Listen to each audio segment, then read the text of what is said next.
said, empty your mind. Be formless, shapeless, like water. Now, you put water into a cup, it becomes the cup. You put water into a bottle, it becomes the bottle. You put it in a teapot, it becomes the teapot.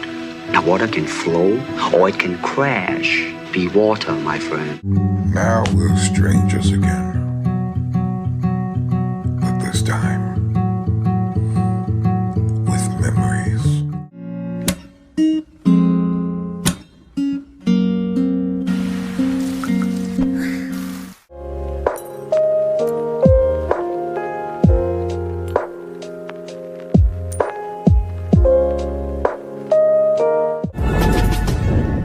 The Tale of Naruto Uzumaki.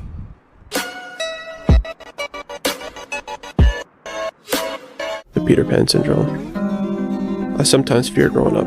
Oftentimes when talking to an adult, they usually say something along the lines of, when I was your age, I used to have so much fun. And the first thought that comes to my head is, you used to? Do you mean you don't have any fun now? I find that many adults when reminiscing on their youth will talk about it as if it was the prime of their life. The glory days, they say, which is kind of depressing when you think about it. To be told that in this period of your life will be the happiest you'll ever be, and it just goes down from here. It makes you start to fear growing up because, at least in Western society, growing up seems to symbolize loss of happiness, which creates... Question. What's that? Well, if just being born is the greatest act of creation, then what are you supposed to do after that? Isn't everything that comes next sort of a disappointment? Slowly entropying until we deflate into a pile of mush? Stop texting people first. I haven't heard from a lot of people in a while. Promise you, if you stop texting people first, you will realize how many dead plants you've been watering. A friendly reminder that you have only ever seen yourself through photographs and the mirror. You've never seen the way your smile beams from its edges every time you talk about something that you love, or the way that your eyes light up at the sight of sunrises, or coffee, or puppies. So the next time someone tells you how beautiful you are, don't question it. Because although you have never seen it, your beauty, I mean, it's all that they know. And they've been amazed by it every single day.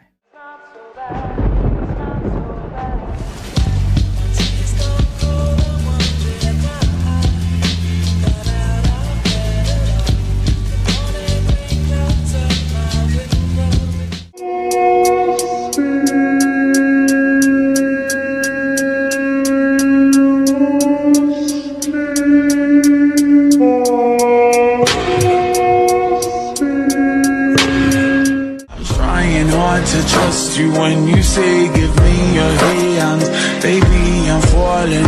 I hope you catch me when I land.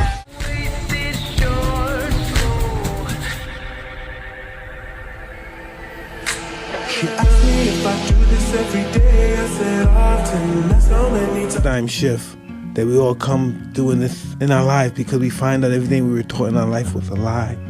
And now we gotta figure out and hope that it's not too late for us to figure out what's really going on, who the fuck I really am. You feel like you've had that, Mike? Oh, absolutely. My whole life I thought I was a badass motherfucker, ferocious savage, don't give nobody no fucking pity.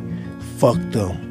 And I found out I was just a scary motherfucker if they didn't want those guys to pick on me anymore. I wasn't gonna do nothing, I just hoped I could scare them not to pick on me anymore. I didn't want them to see that little boy anymore. Sometimes I see him because he comes out sometimes, and I think they saw him. So sometimes I gotta get in that fucking chest just in case they saw that little boy try him one day. Man, you have to live your life like that? It's hard, man. You're worried about what somebody think about you, you're ready to fucking rip his fucking eyes out. Because you're so insecure. Brain hears words and attaches those words to you. This is why I don't try to talk bad about nobody. Because when you talk bad about people, you just talking bad about yourself. Because that's what your brain gonna manifest. If you don't believe me, then try it for yourself. Talk respectful to people the whole entire week. Talk positive to people the whole entire week. You're gonna feel good. You better watch out for those people that bounce back from everything that was meant to destroy them. Those are God's people. And they are not to be messed with. This is just clarification, y'all. In my opinion, not giving a fuck is a little nuanced. Now, not giving a fuck is not fuck the world, fuck everybody else, I don't give a fuck what you think. Now, don't get me wrong, it is that and it's not. To me, the most productive approach with not giving a fuck is I feel so good and solid within myself that no matter what it is that you say or someone else can say or do, you're not going to touch that part of myself because I'm good. Just remember that the reason that you initially started working was that there was something inside yourself that you felt that if you could manifest it in some way, you would understand more about yourself and how you coexist with the rest of society. The other thing I would say is that if you feel safe in the area that you're working in, you're not working in the right area. Always go a little further into the water than you feel you're capable of being in. Go a little bit out of your depth, and when you don't feel that your feet are quite touching the bottom, you're just about in the right place to do something exciting. You gotta put your past behind you. Look, kid, bad things happen, and you can't do anything about it, right? Right. Wrong! When the world turns its back on you, you turn your back on the world. It's me too all the time. I'm like, damn, those past 2 workouts were not as good as I want them to be. I was thinking about, remember why I started, bro. Whatever it is that's gonna get you going, whether it's that girl left me and I'm proving her right. She said I wasn't shit, I'm proving her right. Or like, you told me I wasn't good enough and look at me, half-assing it, proving them right. So you gotta just bring yourself back to reality. Like, I still got a lot of work to do. I can't take my foot off the gas. You can't let your intensity slip for too long, because then you get caught in that funk.